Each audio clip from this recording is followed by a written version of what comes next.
Gandang hapon sa atin lahat, mga kaibigan sa pananampalataya. Nasa Paranaque tayo ngayon. Paranaque.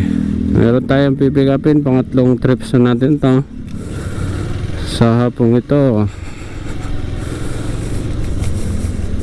Kanina nakapick up tayo ng booking galing sa Naik, Lumia de Gato, papunta ng Taguig.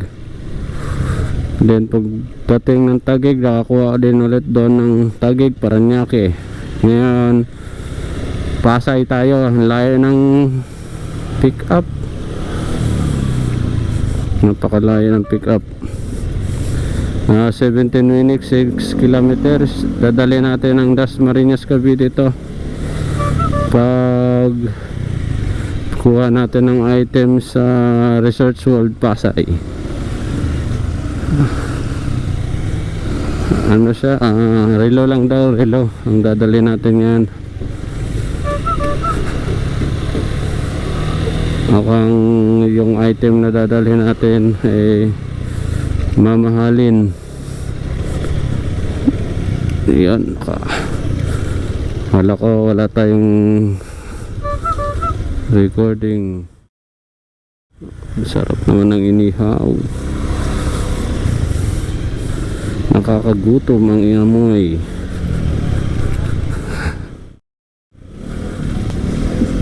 Ang motor talaga kaskasiro, singit ng singit, basta makasingit.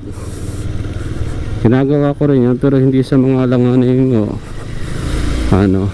Yan, singit, smooth na singit lang, hindi yung hahataw.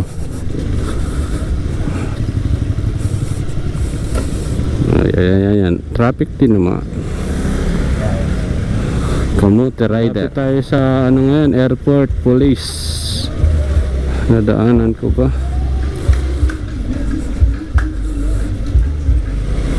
Bawal siguro bumalik dun sa dinaanan, pero try natin. Pwede nga. Ayan. Yan. Sanda natin tong Kamote rider. Nagmamadali ito.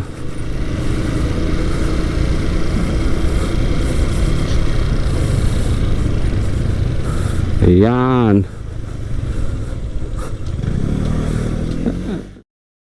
Ay sir, ayan, layo ng tingin ni sir. Ito yung airport police headquarters. Ayan. First time kong mag-away dito ngayon eh. Hindi ko kabisado pa pati ang Paranaque. DSWD yung katabi. Ako, mga bata siguro nandyan, maraming bata yan dyan. Walang, pag na talagang nasa kalsada ka, may explore mo lahat ng lugar eh. May sunog pa dun kanina sa may Paranaque C5. Ayan, pauwi na yung mga bombero. Kaya ayan. Anyway, mga kaibigan sa pananampalataya sa Panginoong Ama, Anak at ang Banal na Espiritu, isishare ko sa inyo sa hapong ito yung salita ng Diyos ay talagang lubhang napakasama ng ating daigdig, ng ating mundo ngayon. Kasi lahat ng tao ay mas pinipili ang mundo, ang sanglibutan, ang pansamantalang kasiyahan.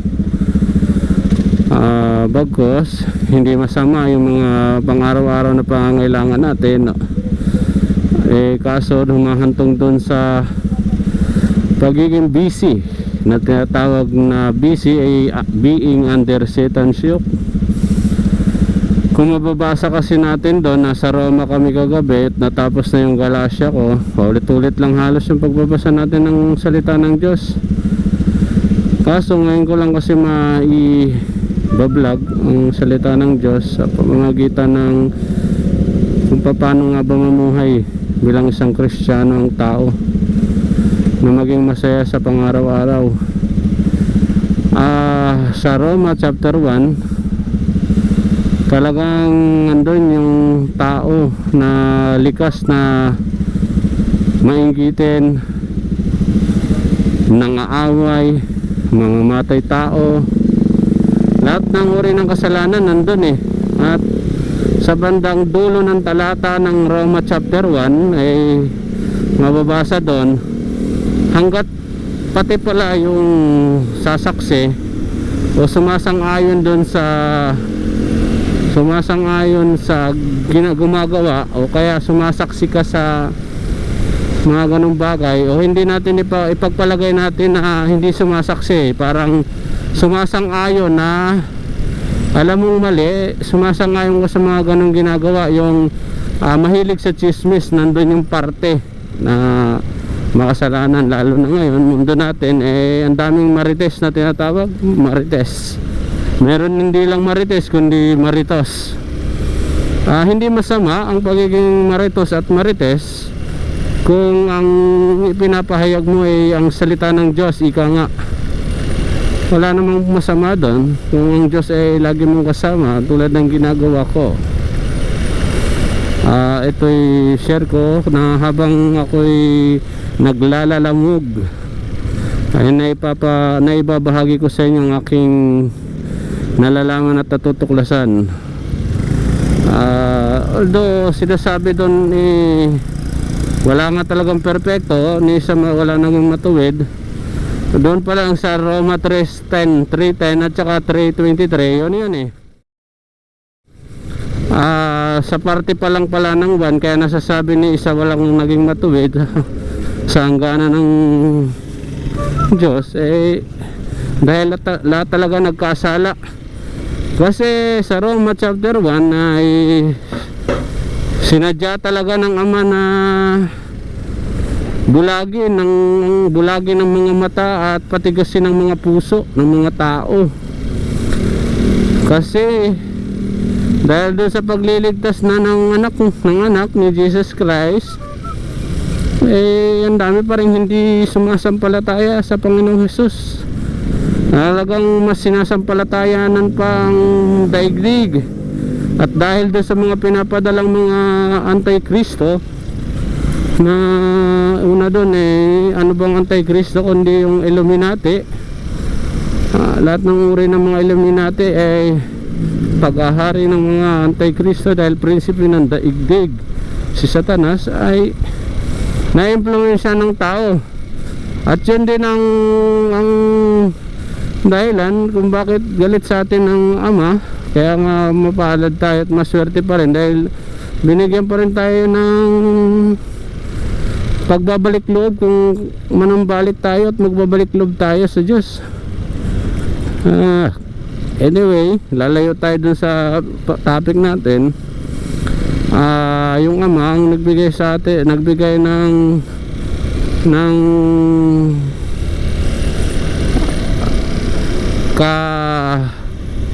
kalalaan, yung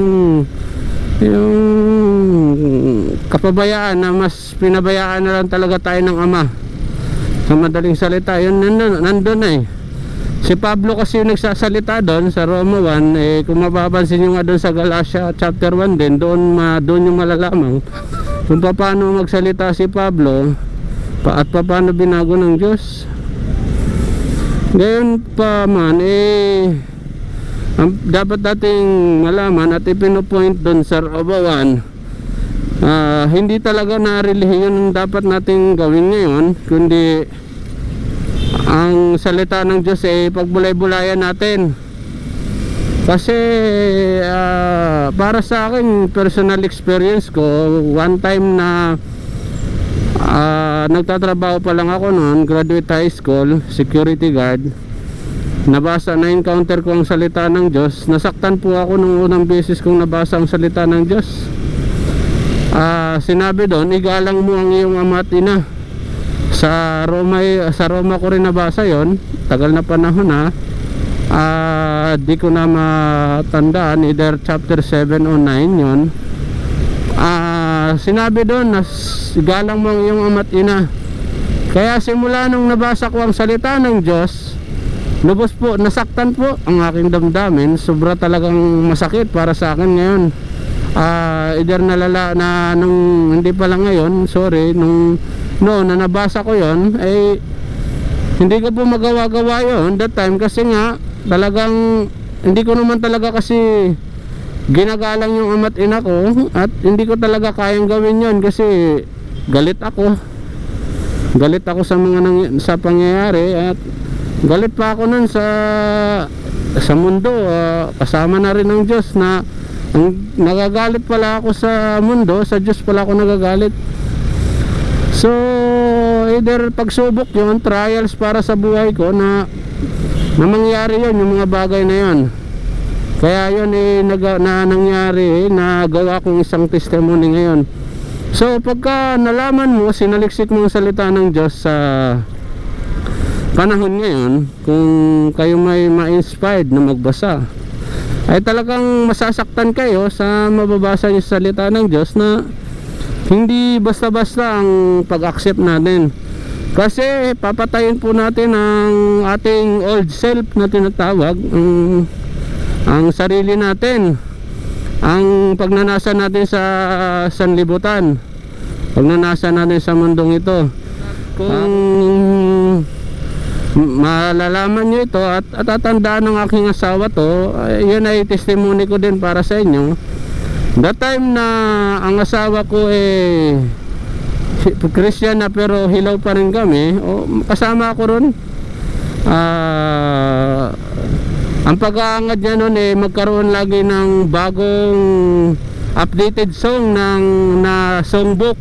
Pero yung nung hindi ko napapagbigyan kasi minsan lumalago na, minsan okay sabihin natin na out of financial o di ko talaga lang din kayang bilhin dahil nga kamahalan pagka mga gustong mga bagong kanta o songbok. Lagi ko lang siya pinapangakuan na blessing is coming, blessing is coming.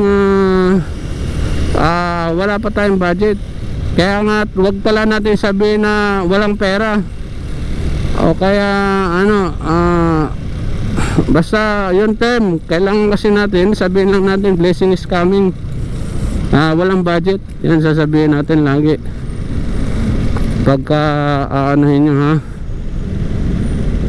So ayun, sumasaludo. Naku po, may simplang, naku po, umika wait. Kailangan mga ka-riders mag-ingat po tayo, mag-ingat po tayo lagi sa pagmumotor natin kasi napaka po talaga, napaka risk ng kalsada na hindi biro ang isang paglalamog, hindi talaga basta-basta. So tayo, ayun, may hinuli na naman ng Pasay traffic enforcer. Nagtanong lang siguro, advance, wag tayong maging advance. Anyway, ayan na yung Resorts World. Yung sana tayo, yung pinapoint ko kanina yung testimony ng asawa ko pala. So pinapoint ko doon, nung hindi ko binibili yung mga nung gusto niya kasi ang hilig, napakahilig kasi meron nga siya magandang boses at ginagamit naman sa Makamundo. Nung time na hindi ko na mabili-bili ito, nagagalit siya lagi. Puro almost 1 year yun na hindi ko talaga nabili.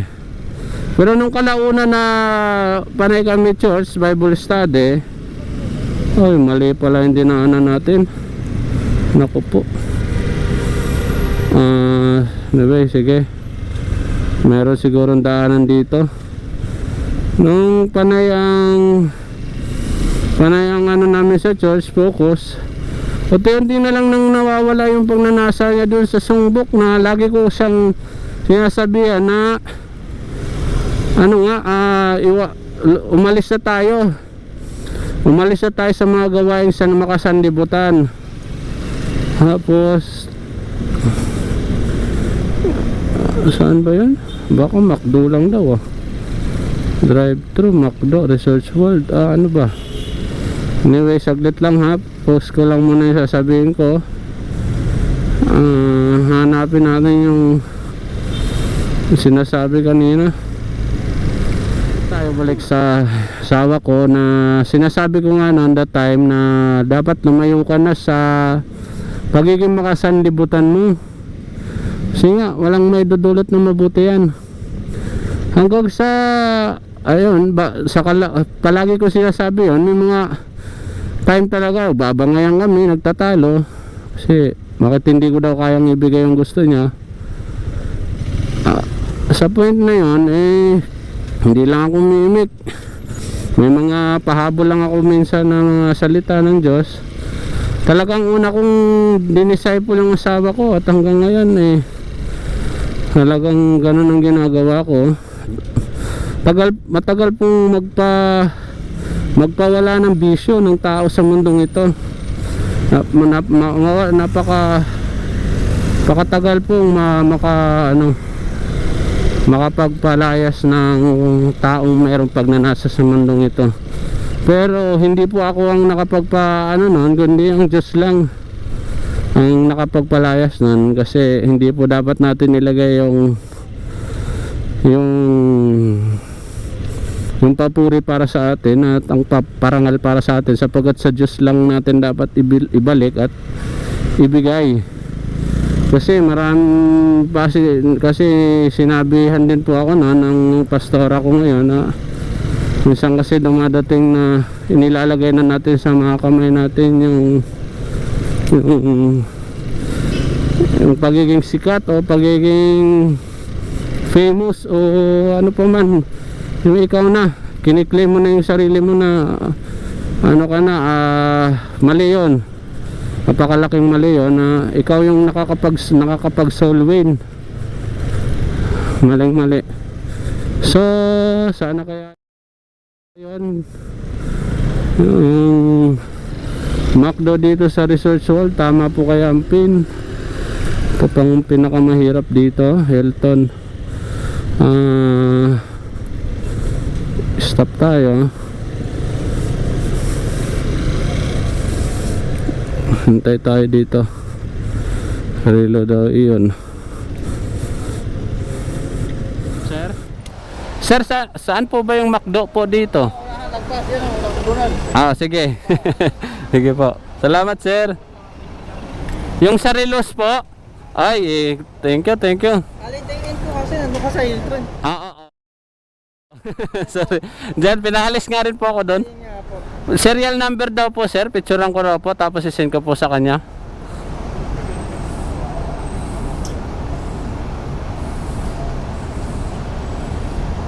Nakasa yung ID, sir? Ha? Nakasa yung po ID. Sige. Hindi kasi makontak, abala yung ano mo. Ano po kasi nandun sa asawa ko yung number na yon. Kaya hindi ko po ma-monitor.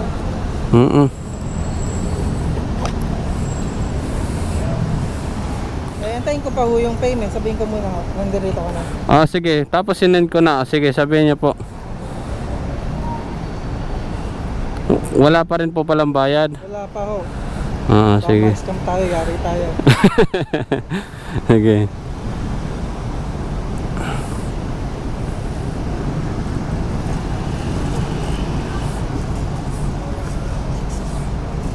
Ayun. Wait lang po, sir. Pabala din ng konti lang ha.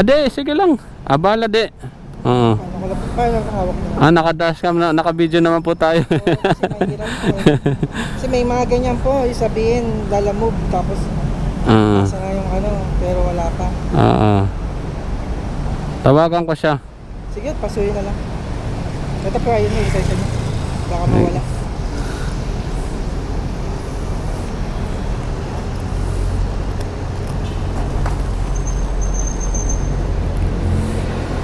Saglit lang ha, saglit lang. Sige. Kulay daw, sir. Buksan ba? Pwede? Ano po ba ito? Karton lang po yan, ito pong relo. Ito po nalalagay dyan Okay, sige. Ano po dyan? Buksan nyo rin po para sige. yung charger. Sige. Ayan po, ang charger. Okay. Ayan po. Sige. Kung meron po kayo dito, kahit huwag nyo na po isara ng maayos. Oo. Kasi hindi na masasara yan ng maayos. Sige. Ayan. Malat siya, at least nakaano. Eh yung relo po, saan niyo ilagay mamaya? Eh, kayo na pambahala kung saan mo ilalagay. Ah, sige. Lobat lang, lobat. Charang ka nga, sir. Midnight, ano po to? Midnight blue daw eh. Ayun, blue. Midnight blue. Color blue. Ah.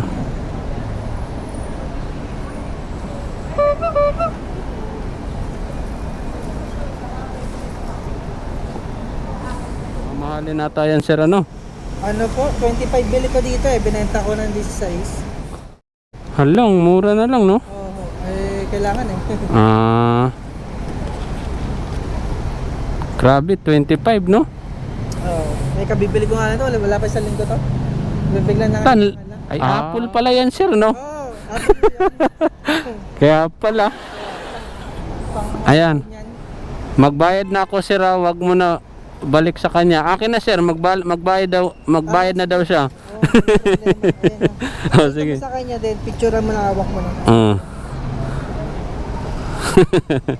Kaso lobat sabihin ko, hindi. Oh, bahala na siya? Oh, siya, bahala dyan. Nakita niya naman na yun eh. Tsaka bago lang yun, okay lang. Ah, sige. Hello? Salamat. Sir? Hello? Sir, Natay may item, sir. hawak ko na po. Tapos sir, bali hindi lobat lang daw tong relo mo. Hindi ko na namin nakita kung anong ano. Wala pa kayong mapagte-testingan niya, sir. Ang hirap kasi niyan. Baka, alam mo na.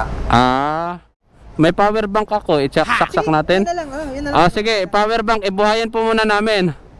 Okay. Sige, saglit lang. Yan, buti may power bank. Ay, kaso type C yan, sir. Ha? Kasi kaya yan. May type C din ako? Sige, good. Paratis ano. Oh, bababagsak ang cellphone mo, sir. Yan naman na lang, safety mo. Hindi kasi na-charge eh. Kamusta, sir, ang biyahe? Okay pa ka? Medyo ano nga tayo eh. Type C. Naglalamog din ako, pero yung 4-wheel. 4-wheel? Ano na yun, wala nang magagawa doon. Oo. Wala nang aasahan doon. Oo nga eh. Sobrang mahal ng gasolina, tapos ang singil, ganun din. Ang baba na nga. Nila, ganun din. Ganon din. Tapos traffic pa. Mabuti kung katulad dating pandemic na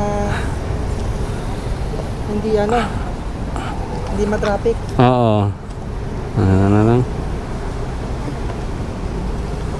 Bali, ito yung... Hindi ko na, ay! Sorry. Ano to, sir? Magnet lang? Ito ang... Magnet lang yan, magnet. Type C. Type C. Ito meron dito. Meron. Kung na lang balekta pa, tapos bigay mo na lang sa kanya yan, basta kompleto. Oo. Okay. Angas ano?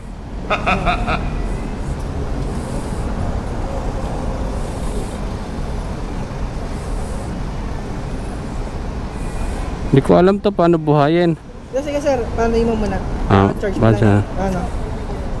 Ilang minuto lang, kahit 2 minuto. Wait lang ibabalik ko lang tong tahon na. Sumabog eh. Tay, grabe relo ha.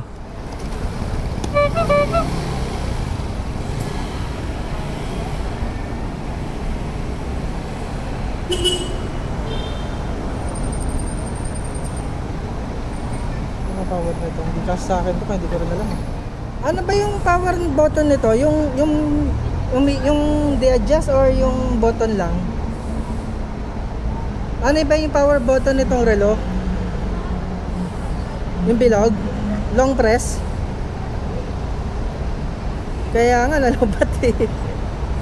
Hindi, may power bank dito si kuya, charge saglit.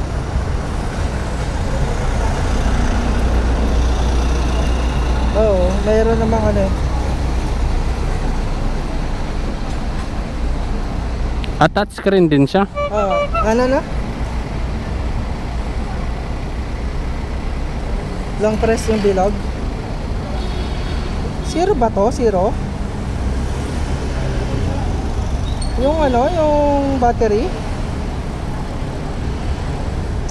Battery ko ba't ng mga acid din na rin? Ano ba yun?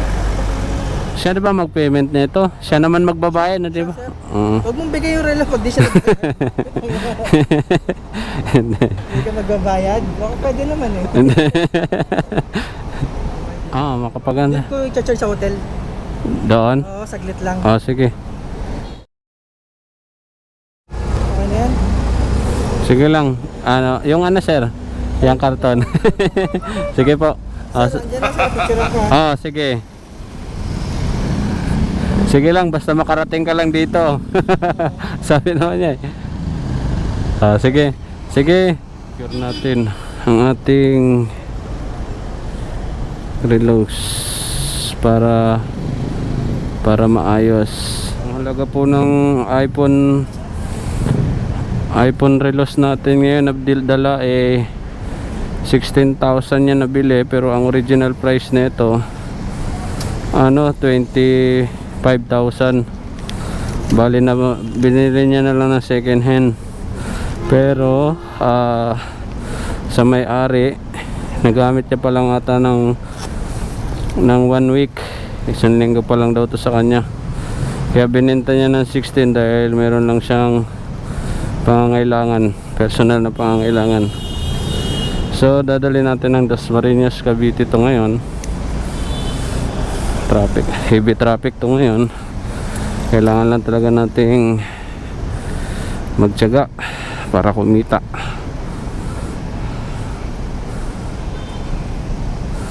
Three trips natin, nagantay po tayo ng 33 minutes. Grabe yung ganda ng relo, kasi talagang merong mga mamahalin Apple siya na relos, Series 7 ang brand ng relos. So saan tayo ngayon? Anyway, dito yata tayo. Nahihirapan ako rito pag dito ako dumadaan, kasi baka mapasok natin ang expressway.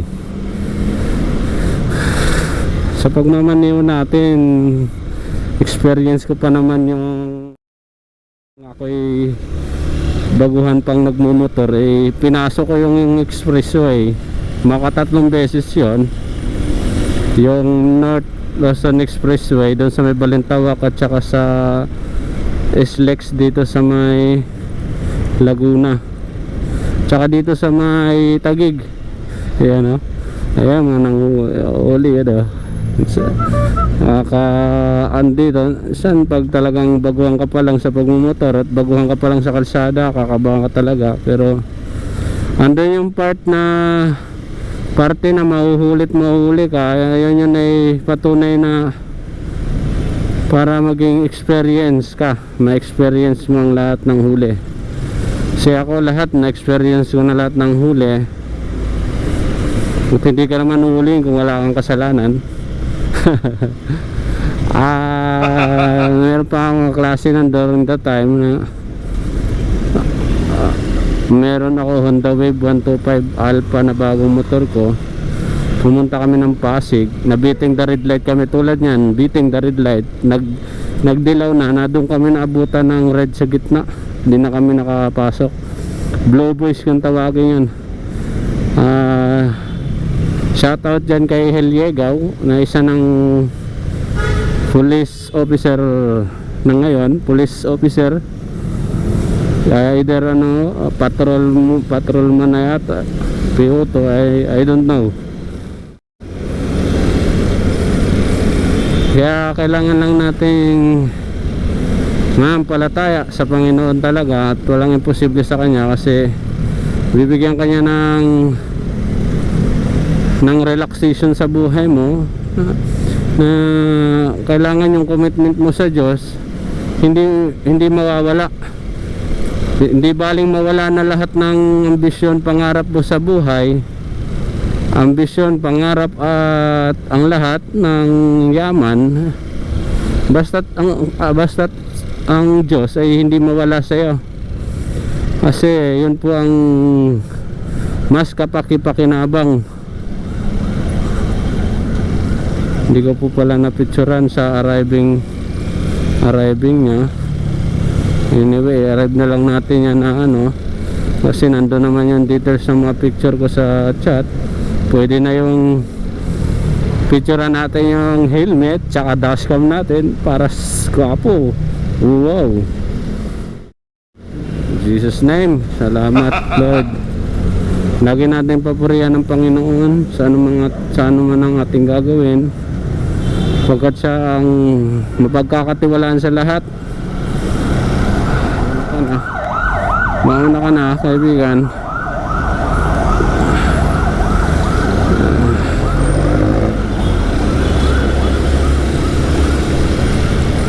Ma-share ko lang sa inyo kung sa isang anggulo sitwasyon ano daw ang mauuna, kung sa parehas na emergency na kapamaraanan ang pupuntahan nila, sa dalawa, bombero o ambulansya, ano ba daw ang mauna, ang priority? Siguro mas ano muna dapat, saves lives, pero parehas naman na saves lives yun. Parehas na unahin ang buhay ng tao. Yun po ang ano doon. Siguro para sa mga criminology dyan, ayun, bumusina ang pulisya ng bus ng PNP. Huwag kayong sumingit at papasukin nyo, dahil merong priority lane ng mga armed forces natin ng Pilipinas. Sila ika nga ang nag-i-implement ng batas, bagkos hindi dapat sila ang lumalabag nito. Pulisya 23, saan kaya ito pupunta?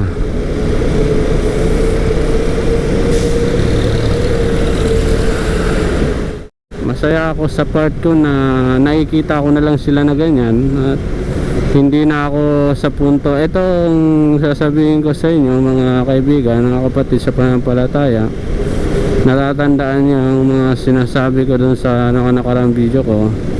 Hindi na ako na iinggit o nagsiselos kung bakit hindi dumating sa akin yung pangarap o ambition na yan, dahil para na rin tayong si Paul o si Apostol Paul na ay dito pala tayo, sorry, susundan natin tong bus na to kasi dito pala ako dadaan, kala ko didiretso doon. Saan kailangan natin maging maingat sa pagliko, kasi hindi natin namalayan, meron na pala sa gilid natin yung tinatawag na blind spot, kaya kailangan mag signal light at kunting lingon lang, huwag umistide. So sa point na para na rin ako si Apostol Paul, dahil nga pagka isa kang Kristiyano, talagang binaptize ka na at namuhay ka na bilang isang Kristiyano, dapat wala na yung mga bagay na dati, yung mga old self mo. At yun po ang natutunan ko, dahil sila Apostol Pablo ay binago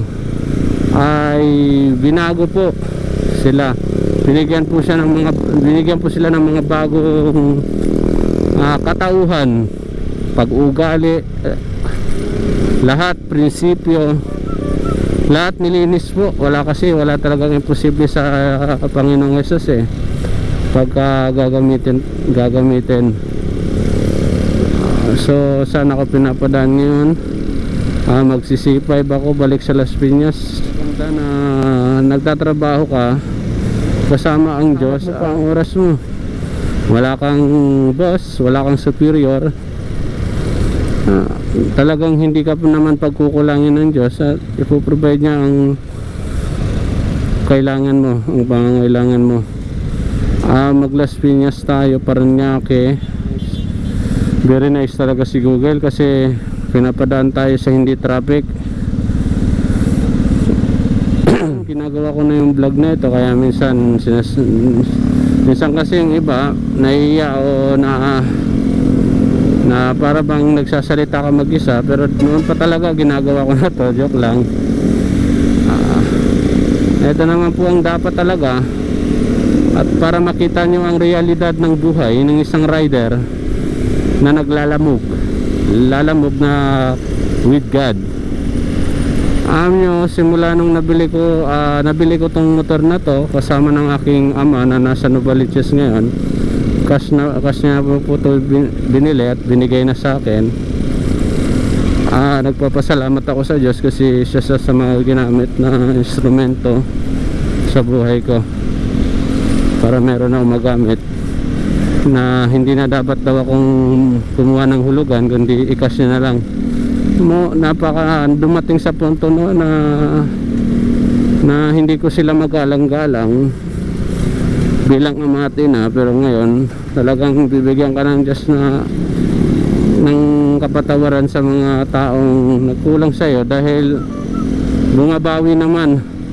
Wala talagang magulang na hindi mahalang kanilang mga anak, sapagkat dumadating lang sa punto na kinakapos, kaya nagkakaroon ng mga, una sa lahat, financial problem, kaya nagiging broken problem family na rin. Yan ang ano doon, yan ang dahilan kung bakit muntik kung dito matabi. Talagang mga jeep anyway, kaya sasabi natin na maging alisto.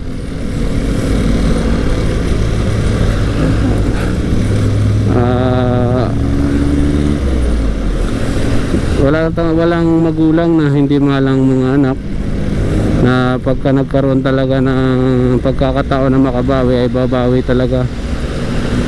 Kaya dumating sa punto na kailangan ko talagang pakawalan ng lahat ng bagay kung gustong kumawala, at ang taong ayaw na at gusto talagang maghanap ng kalinga ng tunay na magulang, ipinapaubaya ko na sa Diyos ng mga ganong bagay na hindi mo talaga pwedeng hawakan o kontrolin ng isang tao kung ito'y hindi mo kaano-ano. Kahit kadugo mo pa man yan, kamag-anak, kahit ikaw ang nagpalaki o bumuhay ng mga ilang taon, wala kang magagawa sa parte na pigilan siya. Yung mga hinanakit at ako ngayon sa personal experience ko, pero wala na, pinapaubaya ko sa lahat sa Diyos. Anyway mga kaibigan, ang may papayo ko sa inyo about doon sa topic natin kanina, para makatakas o makaalis sa pagnanasa sa mundong ito, lalong lalo na dyan sa mga taong nawawala na ng pag-asa at nagbabalak na kumapit na lang sa patalim. Wag na wag ninyong gagawin yon, dahil masisira buhay mo. Magkakasin, i-stop tayo sa gilid. Magkasin kanina, sana konti lang.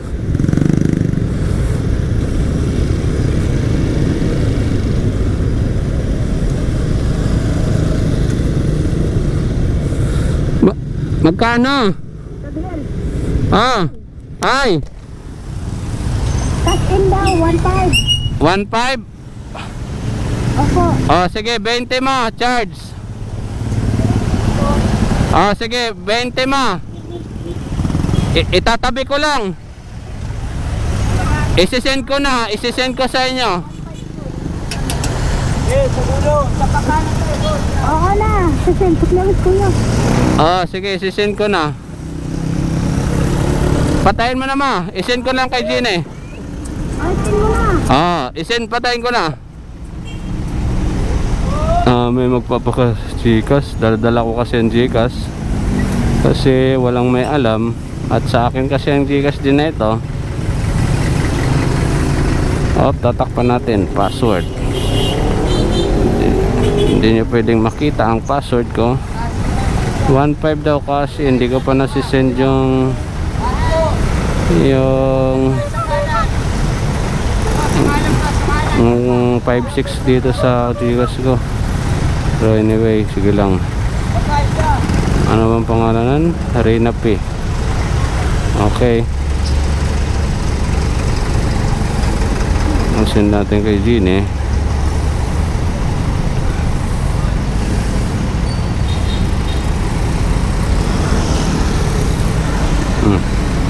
Oh, 500 na lang. Kunin mo 1,520. Mura lang po lang magpa-Gcash sa atin.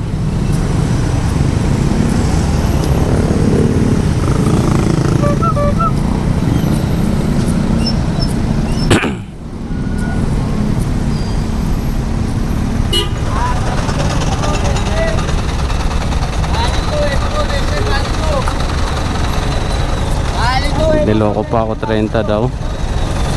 Sige. Walang 7-Eleven. Okay, sa Abante.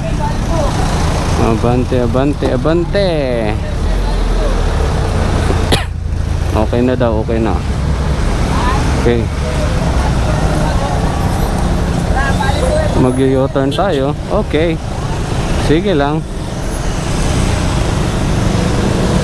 Mag-u-turn tayo sa C5.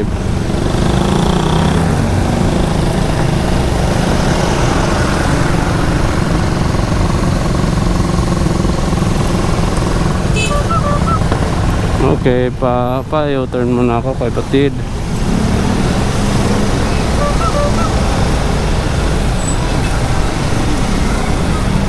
Ayun.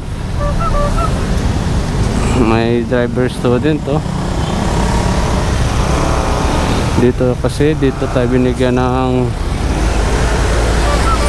Google Map sa mas accurate na mas mabilis tayo makakarating sa paruroonan. Nag-Gcash na si Mr. Rodel. Sige, parang tayo dadaanan natin ngayon yung Naiya runway. Okay, ako muna. So mga kaibigan, mga kapatid sa pananampalataya, kailangan talaga nating umasa sa panahon ngayon. Kasi alam nyo kung bakit ko ginagawa ito. Hindi para sa sarili ko, para magkaroon ako ng subscribe, sumikat ako, magkaroon ako ng followers o kung ano-ano man yan. Ginagawa ko to mga kaibigan dahil napapanahon na ang pagbabalik talaga ni Jesus Christ. Hindi ko kami basta-basta talaga nang hula na ngayon sa punto, kundi yung pagbabalik ng Panginoong Hesus. Dahil marami na pong namahayag, although marami nga pong nagsasabi na noon pa malapit nang darating si Jesus, pero ngayon walang nakakaalam sa muli niyang pagdating. Pero kung titignan natin na mas lalong namamayagpag ang paghahari ng Antikristo, ay ito na po yun. Ito na po yung in the right time, in the right place, na dahil na sa paghahari ng sukdulan ng Antikristo sa pamamayagpag, talagang basta ito. Thank you. Talagang sa pamamayagpag ayun amazing stories. Guys, tayo makakita ng aeroplano. So ganyan po man, kailangan natin mag-ingat at manumbalik na sa Panginoong Hesus. Kailangan natin maging tapat at matuwid sa buhay natin. Mamuhay tayo at talikdan ang mga kasamaang ginagawa natin. So hindi ko sinasabi to para maging perfecto at maging perfectionist. Ito po isang aral na mula sa kay Apostol Pablo, na sinasabi naman niya doon sa punto na kailangan natin ng pagbabago, lalo na sa mga kapwa ko dyan, Christian, na mga backslider, born again Christian, nawala na ng pag-asa. At dahil sa pagkawala nila ng pag-asa, nawala na rin sila ng gana sa pangako, hindi na nila gagawin. So yun po ang dapat nating hindi dapat gawin.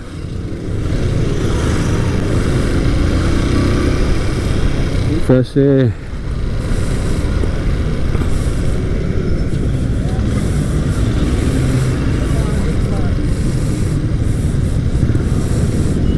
pwede pala eh.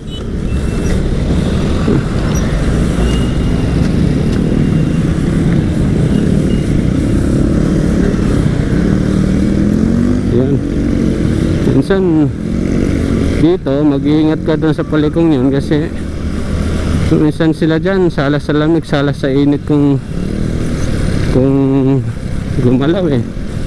Minsan pag trip nila manghuli sila eh. At minsan hindi. Ayun naman, may isang aeroplano na naman, oh. Ayan, nakikita nyo, oh, ganda.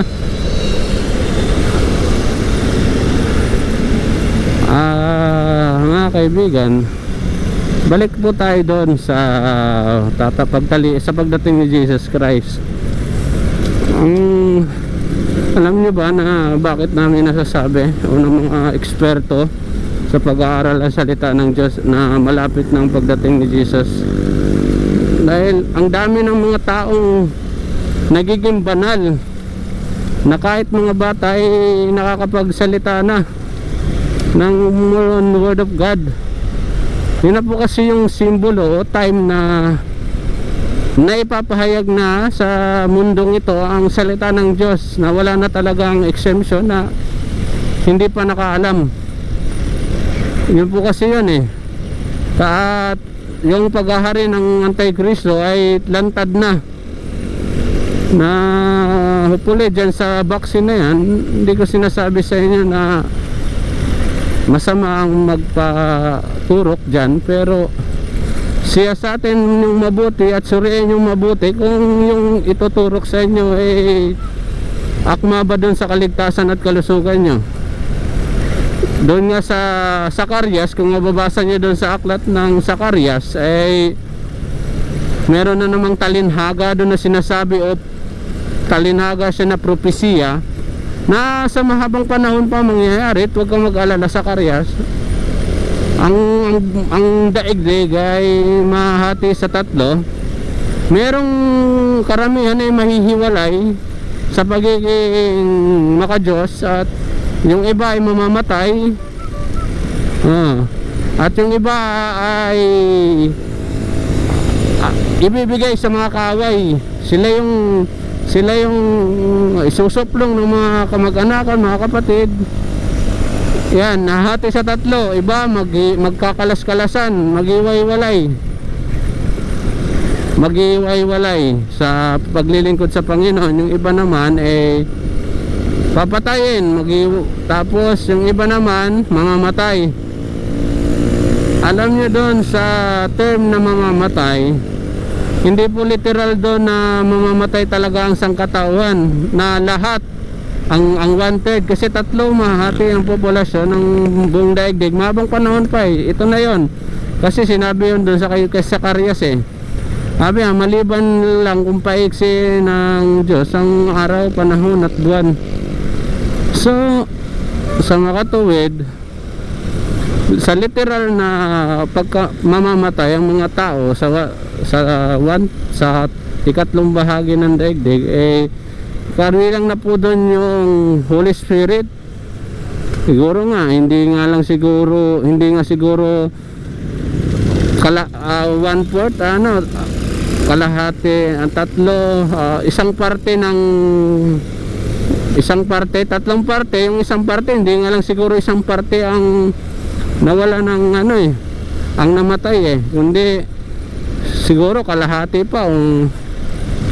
Kasi alam nyo mga kaibigan, ang pagkamatay doon eh hindi lang sa katawan ng tao, kundi sa Holy Spirit. Na pagka once na hindi ka pinagharian ng Holy Spirit at ng buhay na may Holy Spirit, ay patay ka. Patay tayo dahil nga ang Holy Spirit ng mundo ay iba sa Holy Spirit sa Diyos sa langit, sa taas. Kaya po nababasa naman natin yun doon sa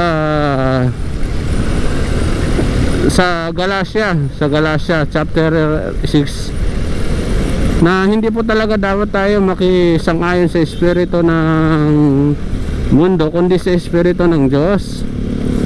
Kasi prinsipe nga ng daigdig si Satanas eh. Ibig sabihin, the point na ito pa, sige, mas lalo natin palawakin at palawigin ang ating pagsisiyasat sa ano.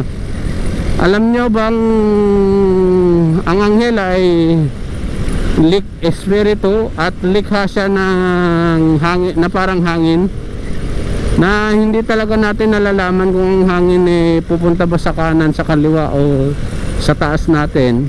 Hindi natin nakikita. Kaya yung Holy Spirit, yung espiritu ay tulad ng hangin, na tulad din ng anghel na nilikha.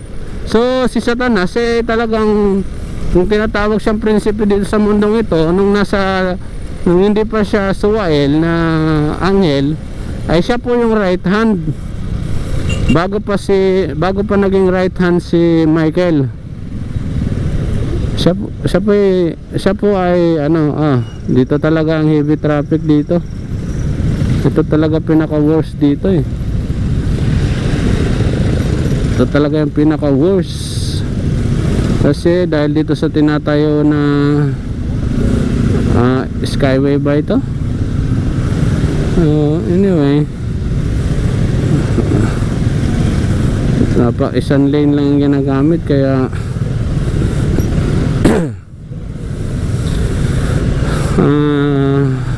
saan na tayo? Sige, thank you po. God bless.